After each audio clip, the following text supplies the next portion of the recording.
शिवसेना प्रमुख, शिवसेनेची मुलूक मैदान तोफ आणि हिंदू हृदय सम्राट ज्यांना म्हटलं जातं त्या बाळासाहेब ठाकरे यांचा 100वा जन्मदिवस आज आहे. 100वी जयंती बाळासाहेबांची साजरी केली जाते आणि या निमित्तानं गेल्या 100 वर्षातला बाळासाहेबांचा इतिहास, वेगवेगळे टप्पे आज आपण अनुभवत आहोत आणि याविषयी बोलण्यासाठी आपल्या सोबत आज शिवसेनेच्या नेत्या, विधान परिषदेच्या उपसभापती नीलमताई गोरे आहेत, ज्यांचा अनेक वर्ष बाळासाहेब यांच्यासोबत संपर्क झालेला आहे. त्या स्वतः आपल्या सोबत आहेत. ताई, खूप खूप स्वागत. आज 100वी जयंती बाळासाहेब ठाकरे यांची आहे. पहिली काय आपली भावना आहे त्यांच्याविषयी? 22 फेब्रुवारी 1998 मध्ये मी शिवसेनेचं काम करायला लागले. त्याला आता बरोबर 28 वर्ष झालेली आहेत. 2012 मध्ये माननीय साहेबांचं निधन झालं. त्यामुळे मधल्या एकूण साधारण 14 वर्षाच्या काळामध्ये प्रत्येक 1 जानेवारीला, गुढीपाडव्याला, संक्रांतीला, दिवाळीमध्ये अशा तर रेग्युलर भेटी व्हायच्याच. पण त्याचबरोबर मधून मधून काही पुण्याचे प्रश्न असतील किंवा एखाद्या विषयावरती भेट घ्यायची असेल किंवा एखादं काम किंवा मोहीम घ्यायची असेल तर त्याची पण मी त्यांना आणि माननीय उद्धव साहेबांना सादर करत होते. शिवसेना प्रमुख बाळासाहेब ठाकरे यांचं खूप वैशिष्ट्य होती. अमोघ असं कर्तृत्व, वक्तृत्व, त्याचबरोबर राष्ट्रहिताची मनामधली ज्वाज्वल्य अशी प्रेरणा, शिवसैनिकांचे पंचप्राण आणि त्याचसोबत अतिशय स्वाभिमानी मराठी माणूस तयार व्हावा या गोष्टीला त्यांनी स्वतःचं आयुष्य समर्पित केलेलं होतं. सुरुवातीला व्यंगचित्रकार म्हणून त्यांचं काम जे होतं ते नंतर मार्मिक आल्यावरती अजून त्याला भरीव स्वरूप आलं आणि मार्मिकनी मराठी माणसाच्या प्रश्नाला मार्मिकपणाने वाचा फोडली असं आपल्याला म्हणता येईल. त्यानंतर 1966 मध्ये शिवसेनेचा जन्म झाला आणि मी स्वतः 98 मध्ये शिवसेनेत गेले. त्यावेळेला शिवसेना आणि भारतीय जनता पक्षाचं सरकार होतं आणि मला आठवत आहेत अनेक आठवणी. पण त्यांनी मला विचारलं होतं कशावर तुम्हाला काम करायचं आहे. त्यावेळेला मी सांगितलं होतं की महिला धोरणाची अंमलबजावणी कशी करायची याच्यावरती मला काम करायचं आहे. त्यावेळेला मग तत्कालीन मुख्यमंत्री मनोहर जोशी आणि ते पायउतार झाल्यानंतर नारायण राणे यांच्याकडे मी व्यवस्थित डिपार्टमेंट निहाय टिप्पणं करून दिली होती की काय प्रकारांनी स्त्री पुरुष समानतेचा दृष्टिकोन हा विविध विषयांच्यामध्ये आला पाहिजे. आणि ती तशीच्या तशी अंमलबजावणी जी सुरू झाली 98 मध्ये ती 2001 मध्ये सुद्धा अनेक GR म्हणजे आता खरं तर आईचं नाव पुस्तकावरती लावणं, शाळेत असणं, प्रगती पुस्तकावरती हा निर्णय त्यावेळेला सुचवलेला होता. पोटगीविषयक कायद्यातला बदल, कौटुंबिक न्यायालयांची संख्या वाढवणं, मुलींसाठी सैनिकी शाळा, महिलांसाठी स्वतंत्र न्यायालय, याला ज्याला ज्याला केंद्र सरकारने सुरुवात केली होती त्या प्रत्येक गोष्टीची अंमलबजावणी राज्य सरकार करत होतं. त्याखेरीज रोजगार हमी योजनेमध्ये महिलांना जॉब कार्ड मिळण्यासारखा विषय असेल, अशा अनेक विषयांच्या मध्ये स्त्री केंद्रित निर्णय घेण्याच्या दृष्टिकोनातून आम्ही प्रयत्न केले. आणि बाळासाहेब ठाकरे यांच्याकडे मला आठवते की ज्यावेळेला मी त्यांना म्हटलं की साहेब सगळीकडे महिला संपर्क प्रमुख असतात, त्या महिला आघाडीचं काम बघतात, परंतु आतापर्यंत मी राजकारणामध्ये महिला आणि पुरुष दोघांसाठी काम केलेलं आहे. तेव्हा मग याच्यात काय, मग काय कसं करणार तू? तर म्हटलं मला असं वाटतं की तुम्ही मला संधी द्या संपर्क प्रमुख म्हणून काम करायची. आणि तेव्हा तर काही झालं नाही. पण त्याच्यानंतर काही महिन्यांनी अशी परिस्थिती पालटली की सगळ्यांना असं वाटलं की नीलम गोरे यांना संपर्क प्रमुख करावं. आणि मग त्यावेळेला मी 2008-09च्या सुमाराला संपर्क प्रमुख झाले. ती एखादा अपवाद सोडला तर बाकी सगळ्या महिला आज सुद्धा महिला संपर्क प्रमुख किंवा महिला संपर्क संघटक आहेत. परंतु पुणे जिल्ह्याची जबाबदारी माझ्यावर जी टाकली गेली त्याच्यामध्ये अनेक आंदोलनं केली आम्ही जबरदस्त. अनेक निवडणुका सगळ्या महानगरपालिका जिल्हा परिषदेच्या लढलो. आणि मी असं नाही म्हणणार की अगदी प्रचंड यश मिळालं, पण बऱ्यापैकी बी ग्रेडचं म्हणता येईल असं यश आम्हाला जिल्हा परिषद आणि महानगरपालिकेत मिळालं. आणि त्या सगळ्या अनुभवाच्या मध्ये बाळासाहेबांशी मग काही अडचण आली तर उद्धव साहेबांबरोबरच बाळासाहेबांशी संपर्क साधणं हे व्हायचं. एकनाथ शिंदे यांनाही तेव्हाही मी बोलावलं होतं इथल्या प्रचारासाठी आणि ठाण्यात तुम्ही कसा प्रचार करता त्याचं प्रशिक्षण कार्यकर्त्यांना द्यायला त्यांना बोलावलेलं होतं. त्यामुळे खूप चांगल्या प्रकारचा माझा संवाद सगळ्याच नेत्यांशी झाला आणि त्याच्यातून मार्गदर्शनामधून मला अधिकाधिक जबाबदाऱ्या पक्ष टाकत गेला. विशेषतः उपनेता, प्रवक्ता या जबाबदाऱ्यांबरोबर जिथे काही मोठी अडचण असेल किंवा संघर्ष होणार असेल त्या ठिकाणी मला पक्ष पाठवत गेला आणि मी त्या जबाबदाऱ्या आनंदाने स्वीकारल्या. अनेक कामगिऱ्यांचं बाळासाहेबांनी माझं कौतुक पण केलेलं मला आठवतंय. मी नाव सांगत नाही, एक नेते आहेत की जे पक्ष सोडून दुसरीकडे गेले होते आणि त्यांच्या कुटुंबियांपैकी एक जण सातत्याने मोठ्या साहेबांवर टीका करायचा आणि मग माझं चर्चा होती त्याच्या पॅनेलमध्ये आणि त्याला लाईव्ह घेणार होते ते. आणि एबीपी माझ्यावर चर्चा होती आणि दुसऱ्या एका चॅनेलवर, आणि संभाजीनगरमध्ये आम्ही होतो. मग साहेबांचे सगळे चालली होती चर्चा हॉटेलमध्ये रामामध्ये. तर मग मी म्हटलं साहेब मी जाते, जरा मला चर्चा आहे. तेव्हा कुठल्या चॅनेलला चालली आहे? म्हटलं एबीपीला. ठीक आहे मी बघतो. त्यांनी ती चर्चा बघितली आणि त्या चर्चेत असं झालं की तो व्यक्ती जो आहे तो ती चर्चा सोडून निघून गेला, पळून गेला म्हणजे. तर त्याच्यात त्यांचा फोन केला की बरोबर त्याच्या अमक्या अमक्याच्या कार्ट्याला तू बरं झालं पळवून लावलं असते म्हणून. असं त्यांनी माझं कौतुक पण केलं होतं. आणि बातम्या वगैरे काढून ठेवायचे. एकदा तर मला इतका आनंदाचा धक्का बसला की मला काय बोलायचं हेच कळेना. त्यांनी बोलवलं त्यावेळेच्या त्याच्या सचिवाला आणि त्याला सांगितलं ह्यांना जरा ते फाईल दे. कसली फाईल आहे? तर फाईलमध्ये माझ्या बातम्या ज्या आलेल्या होत्या. ते म्हणाले केवढं तू बोलतेस आणि किती ठिकाणी जातेस तू, आणि मी प्रवास करून जायचं सगळीकडे, त्याचंही त्यांनी कौतुक केलं होतं. तेव्हा विचारते तू हेलिकॉप्टर ठेवलेस? म्हटलं नाही साहेब. मग तू जातेस कशी? तिकडे त्या सभेला पण असतेस, इकडच्या सभेलाही असतेस. म्हटलं साहेब मी बाय रोड जाते सगळीकडे. मग तेव्हा तू किती दिवस प्रवास करते? म्हटलं जेवढा आवश्यकता असेल तेवढा करते प्रवास. मग ते बोलवून सांगायचं सगळ्यांना, पाहिलं ती एक महिला असून इतक्या ठिकाणी जाऊन आली म्हणून. त्यामुळे हे जे त्यांचं कौतुक होतं ना, माझ्याकडे फोटोही आहे की एक चिन्ह आहे, उत्कृष्ट भाषणाबद्दल मला राष्ट्रकुल संसदीय मंडळातर्फे पुरस्कार मिळाला होता. तर त्यावेळेला तो देऊन दाखवला. तर वाचलं त्यांनी बारीक, कुठे नाव लिहिलंय तुझं, हा कशात लिहिला, किती लोकांना दिलेला आहे. आणि प्रत्येक याच्यानंतर अधिवेशनाच्या आधी आणि नंतर आम्ही साहेबांना एक पत्र द्यायचो आणि अधिवेशनानंतर एक छोटासा अहवाल करून द्यायचो की आम्ही अधिवेशनात काय केलं. आणि त्याच्यामुळे उद्धव साहेबांनाही अहवाल देत होतो, परंतु बारीक लक्ष घालून ते बघायचे आणि त्याच्या आधाराने कुठेतरी कॉमेंट करायचे. त्याच्यामुळे खूप हुरूप वाटायचा. आपुलकीने बाळासाहेब तुम्हाला अरे तुरे बोलायचे, तर एक नातं वेगळं तयार झालं होतं.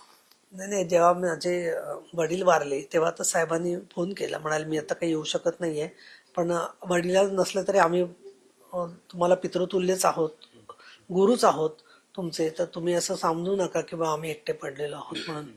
आणि दुसरं मला आठवते काही संकट आली होती माझ्यावरती, त्यावेळेला पण मी त्यांना भेटायला गेले. तर मी आणि माझी बहीण होती तिकडे गेल्यावरती.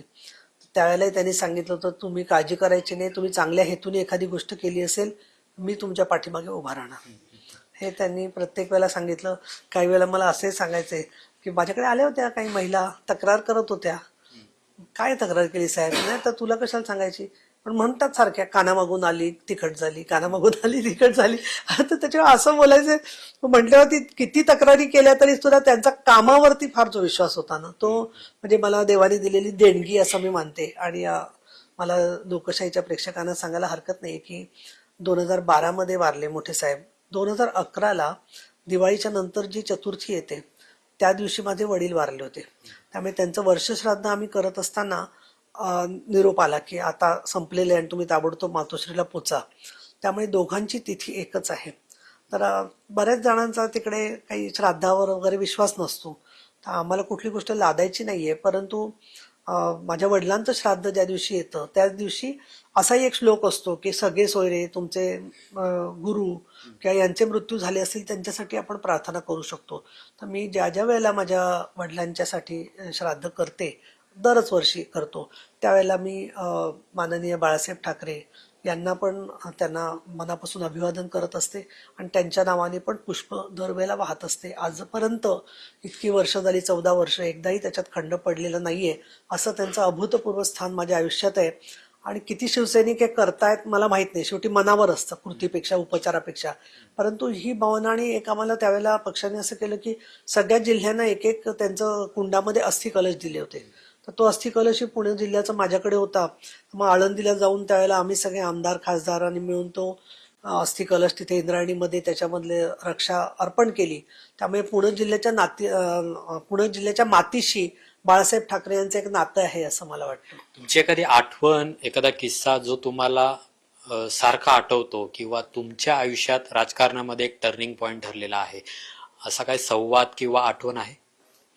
खूप आहेत. आत्ताच मी तुम्हाला बोलत असताना अनेक सांगितल्या गोष्टी ज्या आहेत त्या, पण एक आठवण अशी आहे की एकदा आमदारांनी त्यांच्यावर टीका झाली, आमच्या नेत्यांवरती टीका झाली होती. ती टीका झाल्यावर तेवढं उत्तर विधानसभेत जेवढं द्यायला पाहिजे होतं तेवढं दिलं गेलं नाही. परिषदेत उत्तरं दिली गेली, आम्ही बऱ्याच त्याच्यात सगळेजण बोललो होतो, पण सभेमध्ये काही उत्तरं तेवढी दिली गेली नाही. आणि बाकी सुद्धा जेवढा परफॉर्मन्स पाहिजे होता प्रश्नांवरती तेवढा झाला नव्हता. विरोधी पक्षात होतो आम्ही त्यावेळेला, तर त्यावेळेला सगळ्या आमदारांना बोलावलं होतं आणि आमदारांना बोलवून प्रत्येकाला विचारत होते, तू काय बोललास, तू काय बोललास, तू काय कशावरती लावलंस. अशी सगळ्या 42-43 आमदारांची हे झाली, अशी विचारणा त्यांना. आणि आमदार तर भयंकर घाबरले होते, बाळासाहेब प्रश्न विचारत होते त्याच्यामुळे. तर जे काय सुचेल तशी ते उत्तर देत होते. सगळ्यांना विचारलं आणि मला काहीच विचारलं नाही. मग मला फार हे झालं, कारण मला खूप सांगायचं होतं मी काय केलं वगैरे. मग नंतर मी संपल्यावर विचारलं, साहेब नमस्कार केला. साहेब म्हणलं तुम्ही मला काहीच विचारलं नाही. ते मला नाही, तुझं बरं चाललेलं आहे. त्याच्यामुळे मला एवढं मोठं ते सर्टिफिकेट जाणवलं की साहेबांनी आपल्याला सांगितलं तुझं बरं चाललंय.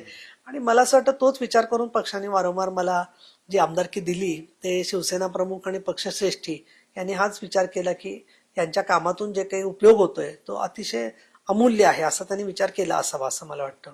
शिवसेना आणि संघर्ष हे एक समीकरण होतं. सातत्याने शिवसेनेला संघर्ष करावा लागलेला आहे आतापर्यंत. तर बाळासाहेब ज्यावेळेस होते त्यावेळेस त्यांना सुद्धा अनेक संघर्षांना तोंड द्यावं लागलेलं होतं. अगदी जवळचे सहकारी त्यांना सोडून गेलेले होते. राज ठाकरे यांनी सुद्धा त्यांची साथ सोडलेली होती. त्या काळामध्ये तुम्ही सुद्धा त्यांच्या सोबत होता. तर काय नेमकं बाळासाहेब म्हणायचे, असे जेव्हा जवळचे व्यक्ती सोडून जायचे त्यानंतरचा काही संवाद तुमचा व्हायचा का, किंवा तुमच्या नजरेत कसे असायचे तेव्हा बाळासाहेब? बाळासाहेबांशी संवाद होणं ही फार काही ज्याला आपण म्हणू सहजी होणारी गोष्ट नव्हती. संवाद म्हणजे त्यांनी केलेलं मार्गदर्शन, आणि मग कधी भेट झाली असेल त्याच्यानंतर काय 2-4 वाक्य किंवा 10-15 मिनिटं बोलणं होईल तेवढाच संवाद असायचा. ज्या वेळेला छगन भुजबळ गेले पक्षातून त्यावेळेला मी नव्हते, त्यामुळे मला पण त्यांचा उल्लेख लखोबा म्हणूनच करायचे ते मी ऐकलेलं आहे त्याच्यामध्ये जे आहे ते. आणि त्याच्यानंतर मात्र ते नारायण राणेंच्यावरती प्रचंड नाराज होते. त्यांना नारायण राणे जाण्याच्या आधीच मला जवळजवळ 8-9 महिने त्यांनी मला विचारलं होतं की हा, तर तो शब्द वापरत नाही मी, हा कसा वागतोय. म्हटलं साहेब आता ते प्रत्येकाला बोलवून बोलवून काहीतरी चाललेलं आहे सगळं. मग त्या काळामध्ये त्यांचं बारीक लक्ष होतं या सगळ्या गोष्टींकडे की कोण पक्षावरती काही घालते का. पण कसं झालं की हे जे जाणारे लोक होते त्यांना कुणी ना कुणी प्रोत्साहन देणारं होतं त्यामध्ये जे आहे. आणि या सगळ्यामध्ये एक महाराष्ट्रामध्ये मी असं म्हणेन 50 तरी लोक होतो आम्ही, जे जिल्हा प्रमुख आहेत किंवा काही माजी आमदार आहेत, काही विद्यमान आमदार आहेत. ते सगळेजण त्यामध्ये एक गठ्ठा असे एकत्र असायचो सगळेजण. आणि त्यामध्ये आमच्यात खूप बंधुभावना पण होती. कुठेही गेलं तर लोक एकमेकाच्या मदतीला धावून यायचे किंवा साथ द्यायचे. त्यामुळे साहेब म्हणतील ती पूर्व दिशा होती प्रत्येक बाबतीमध्ये. त्यामुळे त्या काळामध्ये ते उलट डिस्टर्ब नसायचे, उलट त्यांना जास्त द्वेष यायचा. आणि सगळ्या शिवसैनिक ही शक्ती आहे सगळ्या पक्षाची, याची त्यांना पूर्ण आत्मविश्वास होता. आणि त्यामुळे ते कधीच मी डगमगलेले पाहिले नाहीत, फक्त व्यथित असायचे अनेक गोष्टींच्यामुळे. आणि दुसरं काही त्यांचे मित्र म्हणवणारे लोक आहेत ज्यांची इच्छा होती आज ना उद्या शिवसेना गिळंकृत करावी, तसा त्यांनी पण खूप प्रयत्न करून पाहिला आणि त्याच्यामध्ये थोडं यश पण यायला लागलं त्याला. पण त्यातून त्या फेजमधून आम्ही बाहेर पडलो. आज शिवसेना आपल्या जागी आहे आणि माननीय शिंदे साहेब हे बाळासाहेब ठाकरे यांच्या विचारानुसारच पूर्ण काम करतायत, याच्यात कुठलीही संदिग्धता नाहीये. आज तुम्हाला बाळासाहेबांची उणीव भासते या सध्याच्या राजकारणामध्ये, जी परिस्थिती शिवसेनेची झालेली असेल किंवा सध्याचं जे काही राजकारण झालेलं आहे, अशा वेळी बाळासाहेब असणं हे अतिशय महत्वाचं होतं मराठी माणसासाठी, महाराष्ट्रासाठी? भासते म्हणजे मी रोज देवाला नमस्कार करते, माझ्या आई वडिलांना नमस्कार करते, आणि मी बाळासाहेबांच्या समोर जेव्हा फोटोच्या उभी राहते तेव्हा आज मी काय केलं आणि साहेब मी आज काय करणार आहे हे मी त्यांना खरं काय ते सांगून टाकते मनातल्या मनामध्ये. त्यांना नमस्कार केल्याशिवाय बाहेर पडत नाही. आणि परवा सुद्धा मुंबईत आमची संख्या आली, महायुतीचं एकमत झालं. तर अशा वेळेला मला असं वाटलं की बाबा साहेबांना एखाद्या या गोष्टीच्या बद्दल प्रश्न असतील तर मी साहेबांना आधीच सॉरी सांगून पण सांगते की मला खूप आनंद झालाय साहेब, आज असं शिंदे साहेबांनी केलेलं आहे, आज आम्ही असं केलं. तुमचं उल्लेख प्रत्येक ठिकाणी होतोय लोकांच्या ठिकाणी बोलत असताना. आणि उणीव का भासावी, उणीव भासते, परंतु मी त्यांच्याशी बोलते, म्हणजे प्रत्यक्षात बोलले नाही तरी त्यांच्याशी मी शेअर करते असं मला वाटतं. आणि ते काय बोलले असते याच्यावरती याचा विचार पण मनात येऊन मग आम्हाला लक्षात येतं की आपण काय उत्तर दिलं पाहिजे. आज बाळासाहेब असते तर राज्याचं राजकारण हे वेगळ्या स्तरावर असतं असं वाटतंय तुम्हाला? आता आज 100वा हे आहे, म्हणजे त्या काळापर्यंत त्यांची तब्येत कशी राहिली असती, त्यांना खरंच ते किती सक्रिय राहू शकले असते, हे सगळे प्रश्न आहेत. परंतु त्यांना असं दीर्घायुष्य मिळालं असतं तर मला असं वाटतं की अजून मोठ्या प्रमाणामध्ये शिवसेना आपल्याला प्रभावी राहिलेली दिसली असती आणि शिवसेनेतल्या अनेक गोष्टी टाळल्या देखील गेल्या असत्या. नाही, खूप खूप धन्यवाद आमच्याशी बोलल्याबद्दल. तर आज बाळासाहेबांचा जन्मदिवस 100 वर्ष बाळासाहेब यांना पूर्ण होत आहेत. त्यानिमित्तानं शिवसेनेच्या नेत्या नीलम गोरे यांनी त्यांच्या भावनांना उजाळा दिलेला आहे आणि जर आज बाळासाहेब असते तर शिवसेना अजून प्रखरपणे पुढे आलेली असती अशी सुद्धा भावना त्यांनी व्यक्त केलेली आहे. कॅमेरामन तुषार नानावरेसह अमोल धर्माधिकारी, लोकशाही मराठी. लोकशाही मराठी ऐका, पहा, जागरूक रहा.